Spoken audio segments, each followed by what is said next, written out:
Bab 421 Gemuruh dari Afar. Pelatihan hari ini adalah bertarung bersama sebagai satu tim. Rekrut dipisahkan menjadi beberapa baris, dan beberapa mengangkat perisai, sementara yang lain memegang tombak. Perisai ditempatkan di depan, sementara tombak diadakan sebagai persiapan di belakang perisai. Orang-orang yang direkrut diharuskan untuk melakukan semuanya dengan rapi dan sinkronisitas dengan setiap langkah yang mereka ambil. Peralatan yang mereka gunakan untuk pelatihan telah ditingkatkan secara khusus, ini 2 kali lebih berat dari peralatan reguler mereka, dan digunakan untuk melatih tubuh dan stabilitas anggota baru. Pergi! Zhuang Tian berteriak pada anggota baru. Para prajurit yang memegang perisai mengambil langkah maju bersamaan dan mengangkat perisai mereka. Mereka disesuaikan dengan keseragaman setelah pelatihan hari ini. Formasi sangat efektif dalam perang, dan pasukan yang telah menjalani pelatihan disiplin dapat mengandalkan formasi untuk bertarung melawan tentara yang tersebar dengan jumlah beberapa kali lipat dari mereka sendiri. Para rekrut yang memegang tombak dengan cepat melangkah setelah rekrut yang memegang perisai dan mengarahkan tombak mereka ke depan saat mereka membidik celah di antara perisai. Mereka bergerak seolah-olah mereka akan menyerang kapan saja. Setiap kali Zhuang Tian berteriak keras, formasi bergeser 1 langkah ke depan secara keseluruhan. Formasi mengikuti berbagai perintahnya, dan rekrut yang berbeda bergerak dengan kecepatan yang berbeda dan dengan gerak kaki yang berbeda. Gerakan tim kecil 1 adalah yang paling rapi di antara tim. Pemimpin kecil tim 1, Tang Dong, memegang tombak, sementara wakil ketua tim Dai Luoli memegang perisai. Mereka memimpin seluruh tim kecil mereka, dan mereka memastikan bahwa setiap tindakan dilakukan dengan benar. Setelah pengamatan hari ini, Zhuang Tian yakin bahwa dia akan memastikan bahwa kedua orang ini dipromosikan menjadi pemimpin tim kecil yang sebenarnya setelah pelatihan dasar militer mereka selesai. Tentara dengan kualitas seperti itu sangat sedikit dan jarang. Pada saat ini, seorang penunggang kuda datang ke arah mereka dari kejauhan. Dai Luoli berkonsentrasi penuh untuk menyelesaikan latihannya ketika rangkanya tiba-tiba membeku ketika dia melihat sosok pengendara ini. Dia tanpa sadar melirik Huo Yuhao di belakangnya. Penunggang ini bergerak sangat cepat, dan tiba dalam sekejap mata.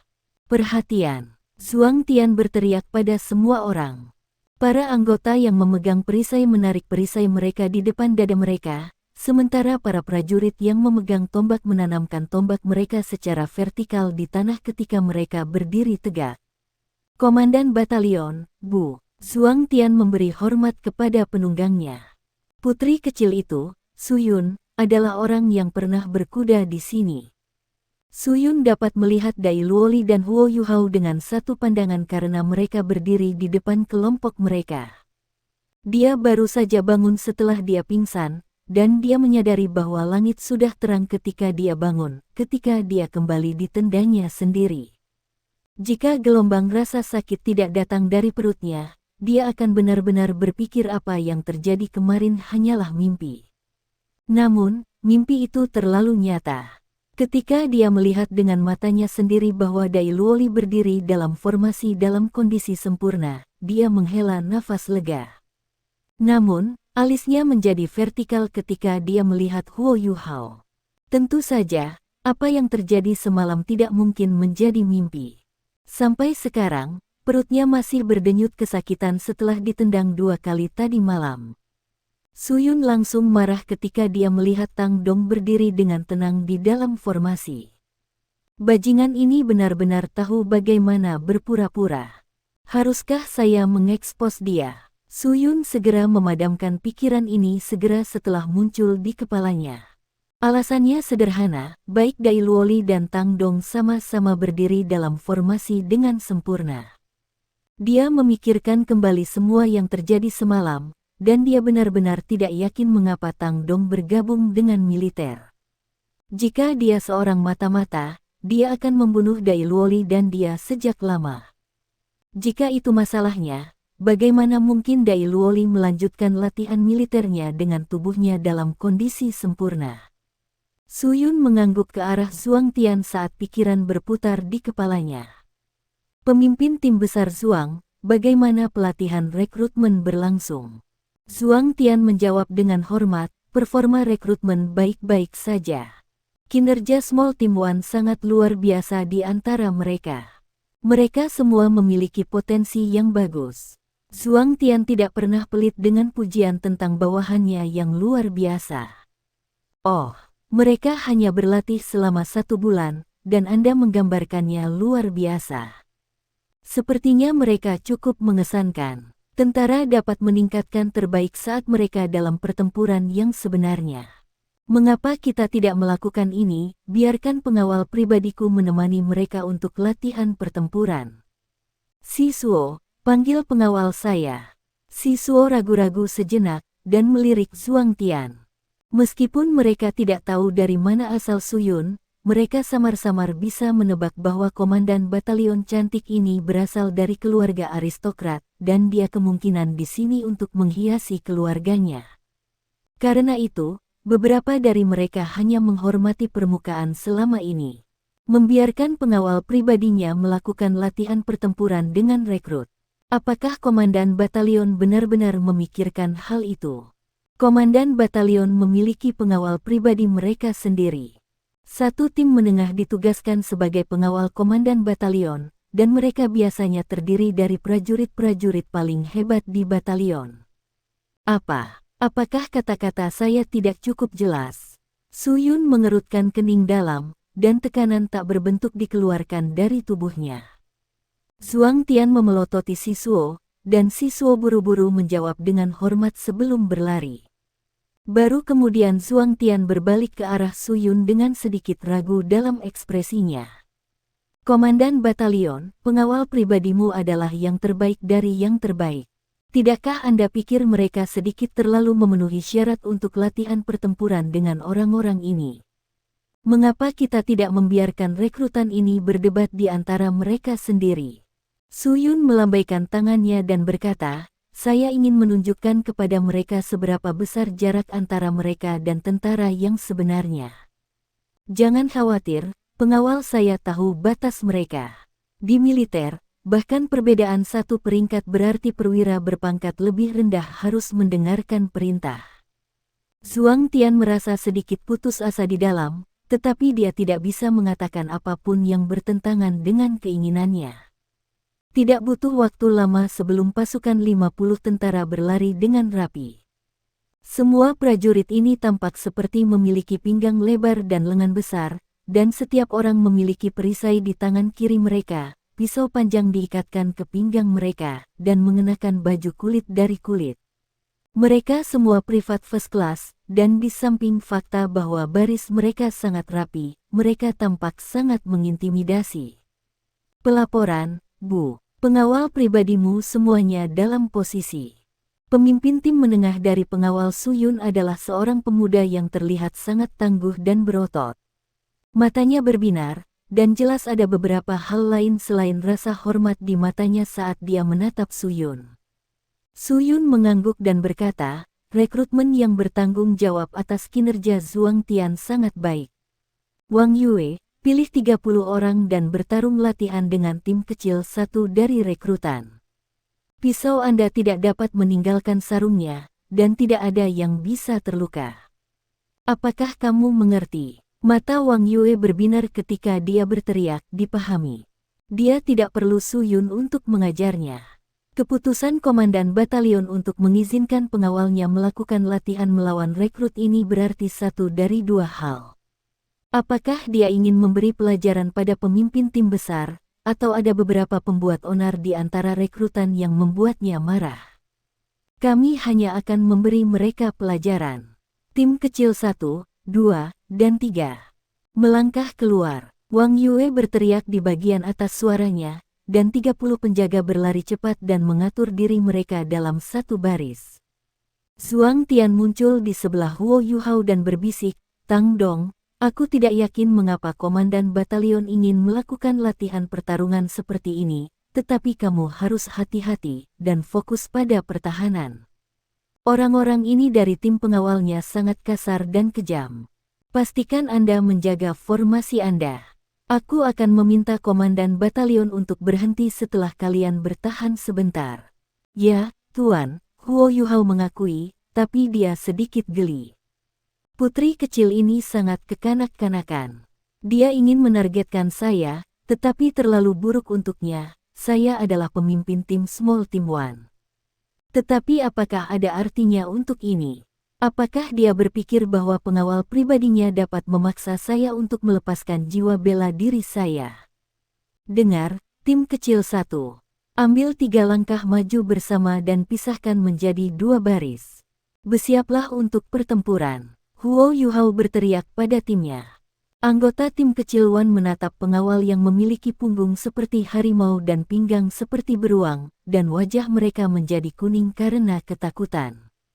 Tapi anehnya, setelah Huo Yuhao meneriaki mereka, mereka semua merasa galvanis dan bersemangat, seolah-olah mereka telah disuntik dengan stimulan. Mereka tampaknya tidak takut pada lawan di depan mereka lagi, dan semua orang mengambil 3 langkah maju dengan dagu terangkat. Mereka yang memegang tombak membalikkan tombak mereka pada saat yang bersamaan. Lagi pula mereka memiliki pertarungan latihan, dan menggunakan gagang tombak mereka mencegah siapapun terluka. Su Yun melambaikan tangannya dan berkata, mulai. Wang Yue secara pribadi bergabung dengan formasi, dan mengamati calon di depannya mengejek ketika dia berteriak, perisai, naik. Para penjaga mengangkat perisai di tangan kiri mereka. Tangan kanan mereka menggenggam pisau panjang yang masih terselubung. Pisau panjang ini berbeda dari yang ada di prajurit biasa.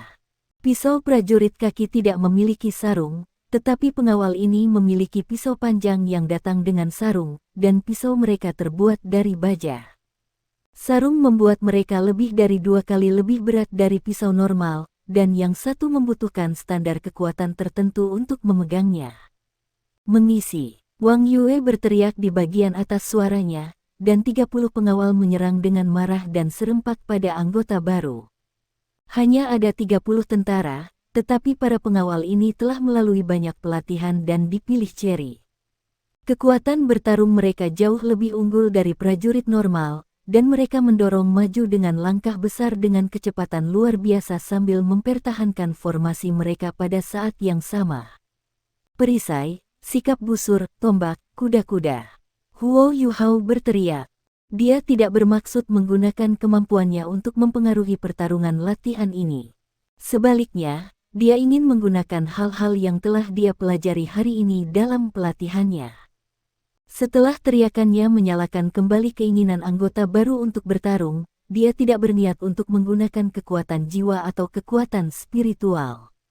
Orang-orang yang direkrut di barisan depan memegang perisai mereka dengan kedua tangan ketika mereka mengambil posisi busur dan menempatkan perisai mereka di depan mereka. Mereka menggunakan kuda-kuda yang dimaksudkan untuk menghalangi serangan, dan tombak-tombak menjulur melalui celah di antara 2 perisai. Ujung tombak ditanam secara diagonal ke tanah, seolah-olah mereka memukul mundur kavaleri. Perisai dalam posisi busur, selain tombak dalam posisi barikade, biasanya digunakan melawan kavaleri, tetapi Huo Yuhao masih memerintahkan mereka untuk menggunakan taktik ini melawan pengawal yang bergegas ke arah mereka. Tentu saja, ujung tombak seharusnya mengarah ke depan dalam situasi normal. Wang Yue sedikit terpana, tetapi segera pulih dan memerintahkan, pelan-pelan, tarik bilahmu dan tebas mereka. Pengawal langsung melambat ketika mereka kurang dari 10 meter dari rekrutan. Mereka mengangkat pisau dengan tangan kanan dan bersiap untuk menyerang. Tepat pada saat itu, Huo Yuhao tiba-tiba berteriak, mengisi dengan kecepatan penuh. Orang-orang yang merekrut perisai dalam posisi busur langsung menyerbu ke depan dengan kecepatan penuh, sementara mereka yang memegang tombak mengikuti di belakang. Huo Yuhao sendiri memegang tombak, dan bergegas menuju Wang Yue. Lebih jauh lagi, dia sengaja memastikan bahwa dia bergerak sedikit lebih cepat daripada rekan-rekannya, dan dia berlari maju bahu-membahu dengan Dai Luoli. Dia membisikkan sesuatu di telinga Dai Luoli di sana. Dai Luoli tidak terlalu peduli dengan kontes ini, tapi matanya langsung menjadi tajam ketika dia mendengar kata-kata Huo Yuhao. Dai Luoli tiba-tiba meletus dengan cepat saat dia melesat maju dan langsung menuju Wang Yue. Wang Yue mengayunkan pedang panjangnya dengan jijik terhadap ledakan kecepatannya yang tiba-tiba, dan mengiris dengan pisau berselubung pada Dai Luoli. Suara tumpul bisa terdengar saat Wang Yue merasakan kekuatan besar menghantamnya, dan pisaunya terpental saat ia menebas perisai. Selain itu, perisai itu menabraknya dengan berat, membuatnya meluncur dengan cepat di udara. Dai Luoli menagih tercepat, jadi bentrokannya dengan Wang Yue tentu saja yang pertama terjadi. Wang Yue adalah orang yang dikirim terbang di udara, dan hasil yang tak terduga ini menyebabkan pengawal menjadi sedikit linglung, tetapi mengangkat semangat para anggota baru. Perubahan moral yang tiba-tiba sudah cukup untuk memengaruhi seluruh situasi dalam pertempuran jarak dekat. Selain itu, orang-orang yang direkrut adalah yang maju ke depan, dan mereka menerima dorongan moral yang besar, sementara para pengawal itu mengalami demoralisasi ketika mereka bentrok dengan keras. Bam, bam, bam. Suara pertempuran terdengar. Formasi rekrutmen memiliki 2 lapisan, sedangkan para pengawal hanya memiliki 1 lapisan. Awalnya, Wang Yue berpikir pengawal tidak akan punya masalah berurusan dengan anggota baru, mengingat kualitas mereka, bahkan jika mereka 1 lapis melawan 2. Namun, di bawah komando Huo Yuhao yang cerdik, keunggulan formasi 2 lapis rekrutmen segera dilepaskan. Kekuatan rekrutmen cukup jauh dari pengawal. Namun, rekrutan tidak dirugikan ketika mereka bentrok, karena momentum ke depan mereka. Kedua pasukan disajikan sebagai sebanding satu sama lain, dan tombak di baris kedua menyerang pada saat ini. Mereka menusukkan ujung tombak mereka yang tajam seperti ular beracun menjulurkan lidah bercabang mereka. Para pengawal memiliki kekuatan bertarung yang tangguh, tetapi mereka masih dikirim ke dalam kekacauan. Para pengawal yang tidak berbenturan langsung dengan anggota baru karena formasi tunggal mereka melilit dari samping. Namun, ada seseorang yang berlabuh di sisi rekrutan. Pemimpin tim Small One, Huo Yuhao. Huo Yuhao mengayunkan ujung tombaknya saat dia memukul seorang pengawal dan mengirimnya terbang di udara. Huo Yuhao terlihat seperti dia sangat fokus untuk mencoba mengendalikan tombak di tangannya, dan sepertinya tidak ada yang sangat kuat tentangnya, tetapi pengawal di sayap tidak bisa melewati batasnya. Selain itu, para anggota tidak dikepung berkat gerakan lincah dan gerak kaki Huo Yuhao. Kekuatan bertarung Dai Luoli telah dilepaskan pada saat ini. Dia memegang perisainya dan menyerbu barisan pengawal seperti seekor harimau yang berlari melewati sekawanan domba. Dia mengirim pengawal terbang di udara dengan perisainya, satu demi satu. Kerja timnya dengan Huo Yuhao sangat luar biasa. Huo Yuhao menutup barikade di sisi-sisi, sementara dia membantu rekrutan yang lain berurusan dengan para pengawal. Mereka sudah memiliki 2 kali lebih banyak orang, dan selain fakta bahwa dia adalah seorang guru jiwa yang menyembunyikan kemampuannya, jarak antara kedua kekuatan itu semakin dekat. Lebih dari separuh pengawal telah jatuh ke tanah pada saat Wang Yue berdiri di suatu tempat di dekatnya, dan kepercayaan diri para anggota baru meningkat pesat ketika mereka mulai memperkuat Huo Yuhao. Mata Zhuang Tian terbuka lebar, dan rahangnya mengendur saat dia menyaksikan transformasi pertempuran. Tidak dalam mimpinya yang paling liar, dia berpikir bahwa rekrutan ini dapat mencapai standar seperti itu di bawah komando Huo Yuhao. Selanjutnya, kekuatan bertarung individu Huo Yuhao dan Dai Luoli disajikan sebaik mungkin. Sisuo adalah pemimpin tim menengah, dan secara langsung memimpin Small Team One. Dia merasa sedikit bingung ketika dia bergumam, mereka menang. Apa yang terjadi? Kontes berakhir ketika pengawal terakhir dikepung dan jatuh ke tanah. Su Yun menatap dingin pada Huo Yuhao, dan kemudian pada Dai Luoli di sampingnya. Dia tiba-tiba berseru, pemimpin dan wakil ketua tim kecil 1, keluar dan datang di depanku. Dai Luoli tertegun sejenak, dan baru pada saat itulah dia menyadari bahwa dia telah sedikit berlebihan. Dia telah merobohkan jumlah terbesar orang, dan dia tidak menahan kekuatannya sama sekali. Huo Yuhao telah membarikade pengawal dan menghentikan mereka dari mengapit rekrutan, tetapi kinerja jelas jauh lebih normal dibandingkan dengan kinerja Dai Luoli. Dai Luoli tidak bisa membantu tetapi merasa sangat menyesal di hatinya. Tapi bagaimana dia bisa menahan diri? Apa yang dikatakan Huo Yuhao kepadanya terlalu memprovokasi. Hukuman Huo Yuhao sederhana, dia diam-diam memberitahu Dai Luoli bahwa pemimpin tim pengawal adalah saingannya dalam cinta. Saingan dalam cinta akan terutama dipenuhi dengan kemarahan ketika mereka bertemu satu sama lain, jadi Dai Luoli melirik Huo Yuhao, tapi Huo Yuhao sudah berjalan santai menuju Suyun. Dai Luoli tidak punya pilihan selain mengikuti di belakangnya, dan berjalan menuju Suyun juga. Mereka datang sebelum Suyun dan berdiri dengan perhatian. Dai Luoli menunduk, tapi Huo Yuhao memberi hormat pada Suyun dengan sangat normal. Suyun menatap mereka dengan dingin dan berkata, "Kalian berdua bersekongkol, apakah aku benar?" Dai Luoli mengangkat kepalanya. Dia menjawab dengan ekspresi heran di wajahnya, "Apa yang bersekongkol?"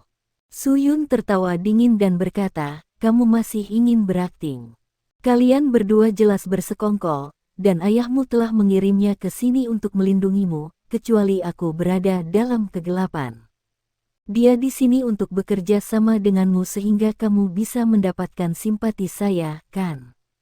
"Tidak, tidak seperti itu," Dai Luoli berkata dengan ekspresi terkejut di wajahnya, "Kami tidak kenal sebelumnya." Mata Suyun berbinar marah. "Kamu tidak kenal dia? Jika Anda tidak mengenalnya sebelum ini, bagaimana Anda berdua bisa bekerja sama dengan chemistry seperti itu bahkan setelah dia memberi Anda pukulan yang menyakitkan kemarin?" Dai Luoli tiba-tiba menyadari bahwa tidak mungkin dia bisa menjelaskan dirinya sendiri, karena bahkan dia curiga bahwa Duke Harimau Putih telah mengirim Huo Yuhao, apalagi Suyun. Huo Yuhao merasa sedikit terdiam saat dia berdiri di satu sisi. "Bukankah kalian berdua harus mencari tempat lain untuk membicarakan hal ini? Kami berada di tempat latihan militer. Apakah kalian berdua berusaha mempublikasikan identitas Anda?" Mata Suyun fokus. Bukankah itu benar? Semua prajurit di sekitar mereka dan bahkan para petugas semua memandangi mereka. Meskipun Suyun sengaja menurunkan suaranya, tidak mungkin dia bisa menyembunyikan ekspresinya. "Kalian berdua, ikuti aku," kata Suyun keras sebelum dia berbalik dan melompat kembali ke kudanya. Dia membalikkan kudanya dan memecahkan cambuknya saat dia berlari ke kejauhan. Dai Luoli memelototi Huo Yuhao dan berkata, "Kamu telah menciptakan begitu banyak masalah bagiku." Huo Yuhao memasang tampang polos dan menjawab, "Kalau begitu, kamu juga harus membuat masalah. Anda meningkatkan kekuatan jiwa Anda 2 atau 3 peringkat sekaligus. Saya ingin sesuatu yang sebagus itu." Dai Luoli juga tidak bisa berkata-kata. Dia menarik lengan baju Huo Yuhao dan berkata, "Cepat dan ikuti aku supaya kita bisa menjelaskan diri kita sendiri. Kalau tidak, saya selesai." Dia menarik Huo Yuhao setelah Suyun saat dia berbicara. Huo Yuhao tidak punya pilihan selain mengikuti. Dai Luoli bertanya kepadanya ketika mereka berlari, "Apakah Anda benar-benar dikirim oleh ayah saya?" Huo Yuhao memutar matanya dan menjawab, "Tentu saja tidak. Aku sama sekali tidak menyukai ayahmu." "Itu jelas benar." Dai Luoli menatapnya dengan bingung dan bertanya, "Kamu tidak suka ayahku? Dia pahlawan nasional." Mulut Huo Yuhao berkedut, tetapi dia tidak mengatakan apa-apa. Dai Luoli mulai khawatir. "Apa yang harus kita lakukan? Yuner telah salah paham dengan saya. Bagaimana saya bisa menjelaskan diri saya sendiri?" Huo Yuhao berbalik untuk menatapnya. "Maukah kamu mendengarkan aku jika aku memberimu saran?" Dai Luoli tertegun sejenak. Huo Yuhao memutar matanya dan berkata, "Biarkan saya katakan, tidak mungkin Anda bisa menjelaskan diri sendiri pada saat seperti ini. Dia akan berpikir bahwa Anda hanya mencoba untuk menutupi semuanya, tidak peduli apa yang Anda katakan, dan dia sudah memutuskan bahwa Anda melakukan trik dengan melukai diri sendiri sehingga Anda bisa mendapatkan simpati dan lebih dekat dengannya. Terlebih lagi, Anda tampak energi seperti hari ini. Kemiripan apa yang ada di sana dengan bagaimana Anda hampir dipukuli sampai mati tadi malam? Bukankah itu salahmu? Dai Luoli menjawab dengan marah, jadi, apa yang harus aku lakukan, tepatnya? Huo Yuhao berkata, mengapa kamu bertanya padaku jika kamu tidak mau mendengarkan aku? Anda bisa memikirkan solusinya sendiri. Dai Luoli menarik wajah yang panjang dan bergumam, baiklah, kakak. Anda harus berhenti marah kepada saya untuk apa-apa. Cepat, ajari aku akan mendengarkanmu, oke? Huo Yuhao merasakan hatinya bergetar dengan halus ketika Dai Luoli memanggilnya kakak. Lagi pula, Dai Luoli adalah adik kandungnya. Selain itu, Huo Yuhao tidak punya masalah dengannya, seperti yang dia lakukan dengan Dai Yueheng dan Dai Huabin. Hati Huo Yuhao melunak ketika dia menghela nafas dan berkata, kamu bingung karena kamu terlalu khawatir. Kamu harus. Huo Yuhao membisikkan sesuatu di telinga Dai Luoli. Mata Dai Luoli bertambah besar pada detik, dan matanya benar-benar lebar dan rahangnya mengendur saat Huo Yuhao selesai. Apakah kamu yakin ini akan berhasil, bos? Jangan mainkan aku. Aku bisa mati karena ini. Pipi Dai Luoli mulai kejang.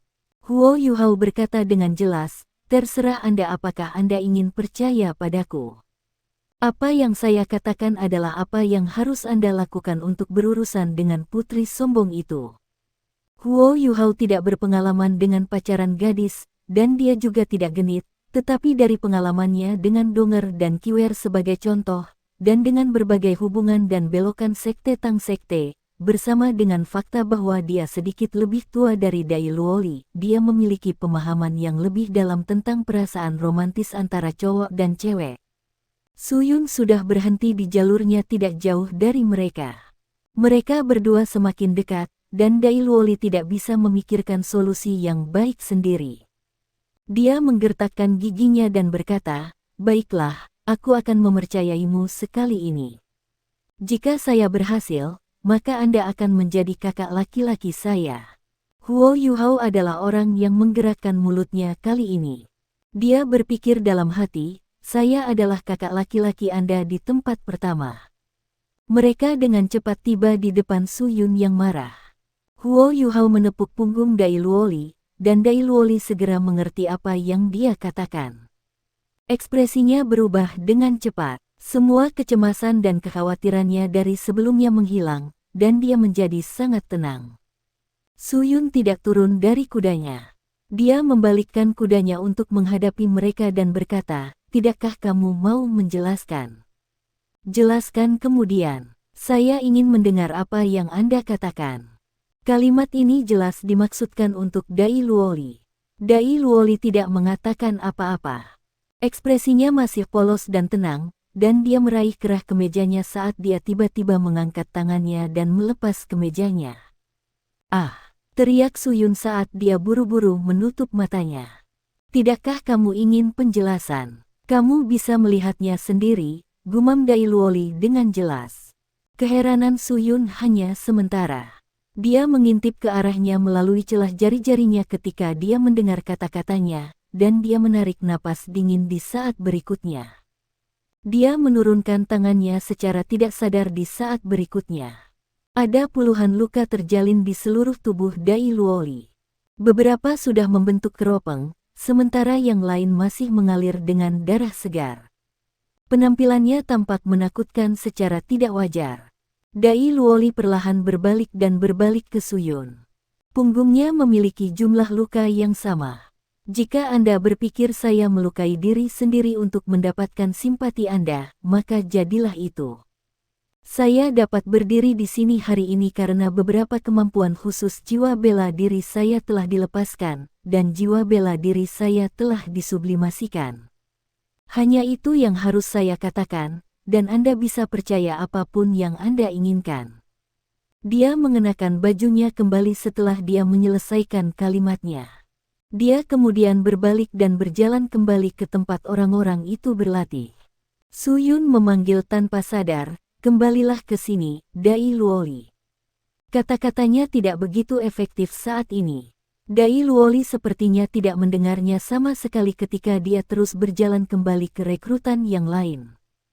Huo Yuhao menghela nafas, dan dia hanya berdiri di sana sambil bergumam, "Kamu benar-benar telah melukai hatinya." Su Yun berbalik dan menatapnya. "Bagaimana aku menyakiti hatinya?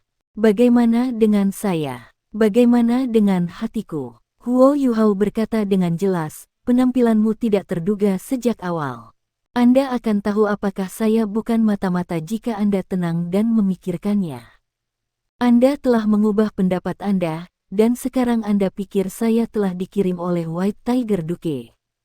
Ini membuktikan bahwa Anda memahami di dalam hati Anda bahwa saya tidak mungkin menjadi mata-mata. Terus terang saya bisa memberitahu Anda bahwa saya tidak memiliki koneksi sama sekali dengan Duke Harimau Putih, dan saya bahkan membencinya. Adapun Luoli, saya hanya berpikir bahwa ia memiliki jiwa bela diri dengan potensi dan bakat yang sangat besar, tetapi ia belum dapat melepaskannya, jadi saya memutuskan untuk membantunya sedikit. Izinkan saya mengajukan pertanyaan, Tuan Puteri." "Apa?"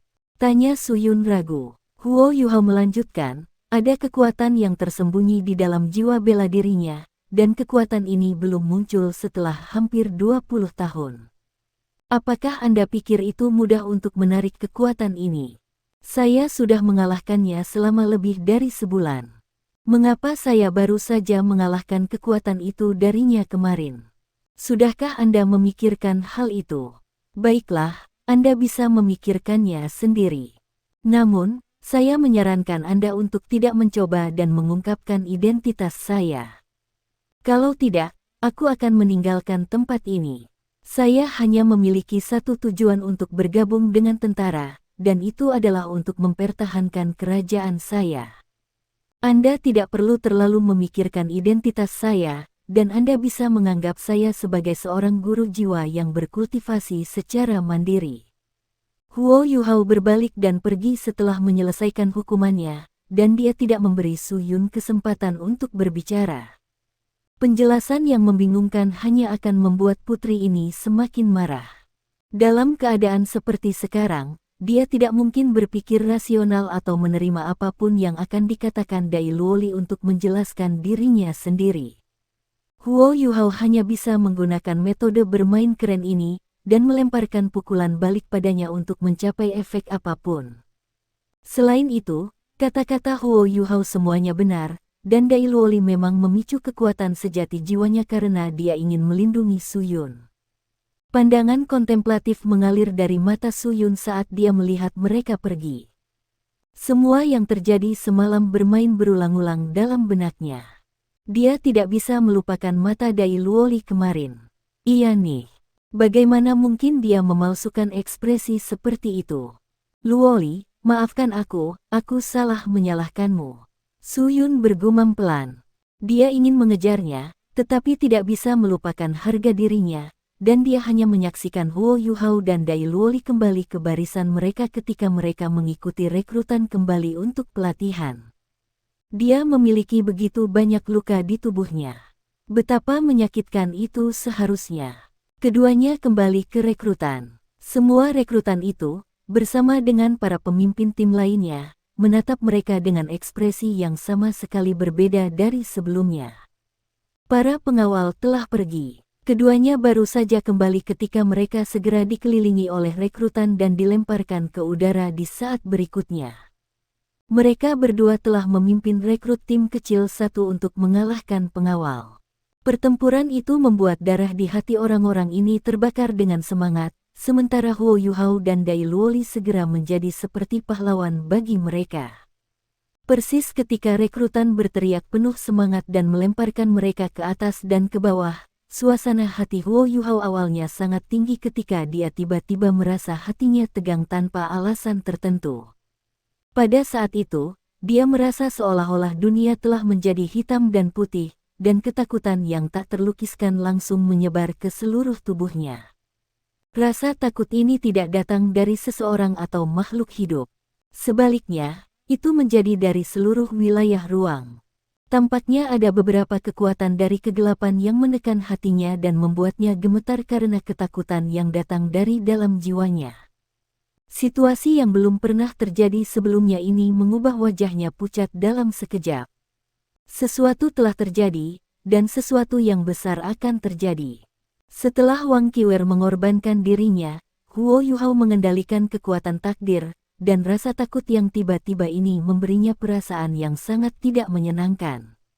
Matanya tampaknya dipandu oleh gelombang misterius kekuatan takdir, dan dia menatap ke kejauhan saat dia masih dilemparkan ke atas dan ke bawah di udara. Tiba-tiba langit tampak bersinar jauh ke cakrawala tepat pada saat ini. Lampu kilat yang tiba-tiba muncul sangat intens, dan meskipun sangat jauh, itu berhasil menarik perhatian semua rekrut.